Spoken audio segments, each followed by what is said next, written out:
Hablando específicamente de este tema y al escuchar las participaciones que me han antecedido y además también al escuchar la conferencia al momento de presentar las iniciativas, sin duda quedan elementos que no son considerados y que generan justamente incertidumbre.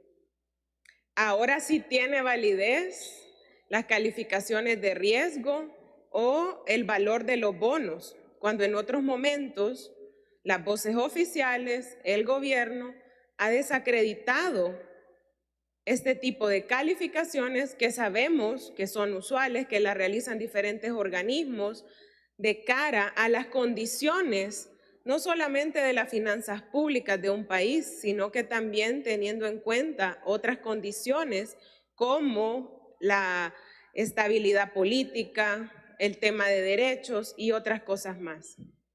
Y al escucharles, también pareciera que de manera implícita aceptan que anunciar esto y venir a solicitarlo hoy tiene como objetivo generar esa certidumbre, mandar un mensaje.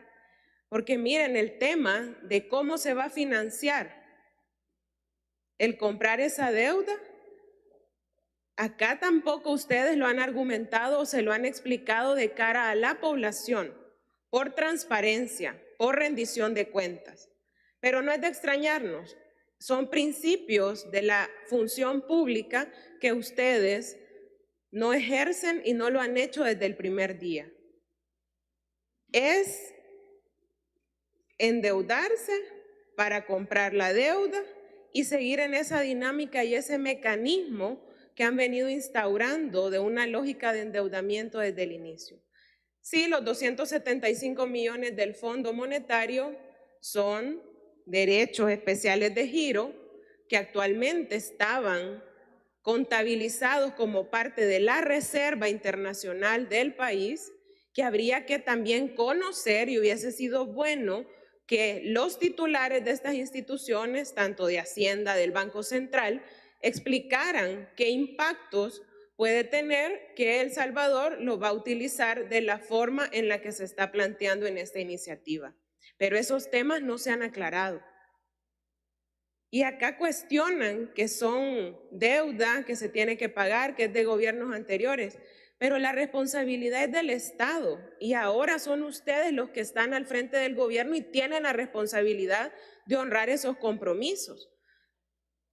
Al parecer, cuando hacen el recorrido de la deuda pública, se les olvida mencionar también los miles de millones que le corresponden a este gobierno de endeudamiento público y que van a tener su plazo de vencimiento dentro de 30 años, que son los niños que hoy están naciendo o aquellos que ni siquiera han nacido todavía, los que ya tienen comprometido también recursos con el pago de sus impuestos para honrar esos compromisos. ¿Cuál es el plan de ordenamiento de las finanzas públicas? Lo hemos venido señalando desde hace mucho porque pareciera que de manera improvisada, midiendo quién sabe qué cosas, salen ciertas iniciativas, pero no es la solución de la problemática que tiene el país en materia de endeudamiento. ¿Quiénes al final, al sacar esta emisión de deuda, esta emisión de bonos, son los que van a comprar? Se vuelve a caer en un círculo donde incluso hay obligación de ley para algunos que tienen que comprar deuda pública, como es el caso del fondo de pensiones. ¿De dónde se va a complementar? Porque acá no está la cifra completa de al menos el vencimiento del 2023 y del 2025. ¿O cuánto es el valor actual? Ya que dicen que han recuperado el valor los bonos, que puede hacer que ahora ya estén al 100% y que obviamente es un efecto lógico dado el anuncio que se hacía ahora por redes sociales, por Twitter específicamente por parte de su presidente, que esto iba a subir. si así funcionan los mercados. Entonces, ¿de dónde se va a cubrir el resto?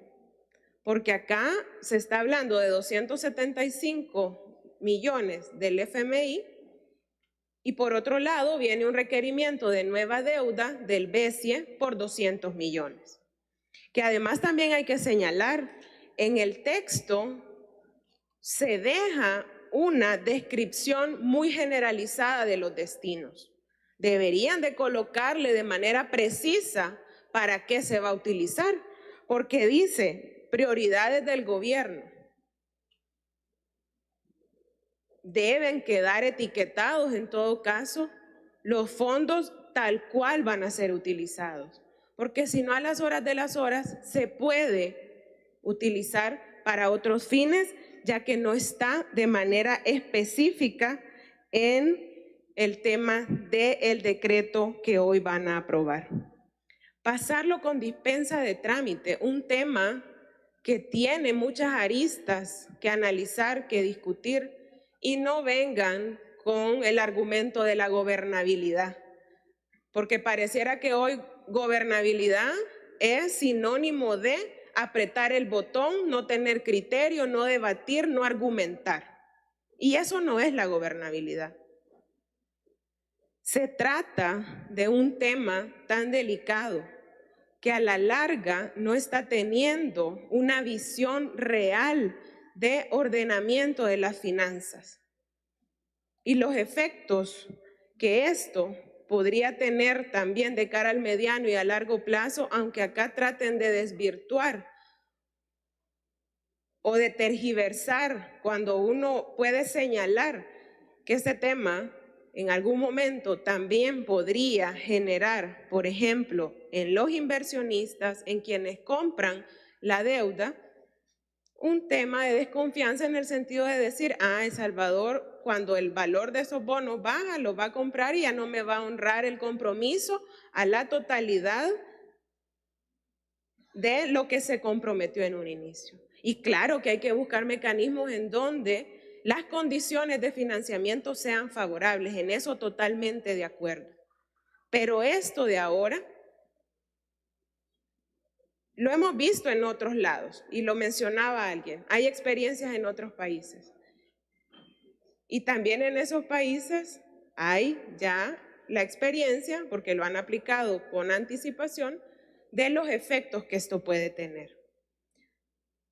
¿Ha dicho el gobierno cuánto espera que sea el ahorro real de esta medida en cuanto a lo que tocara pagar en enero de 2023 o lo que tocaría pagar en el 2025?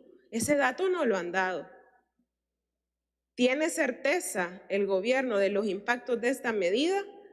Pues en los discursos que escuchamos, tanto en la conferencia como en las participaciones de este pleno, eso no queda claro.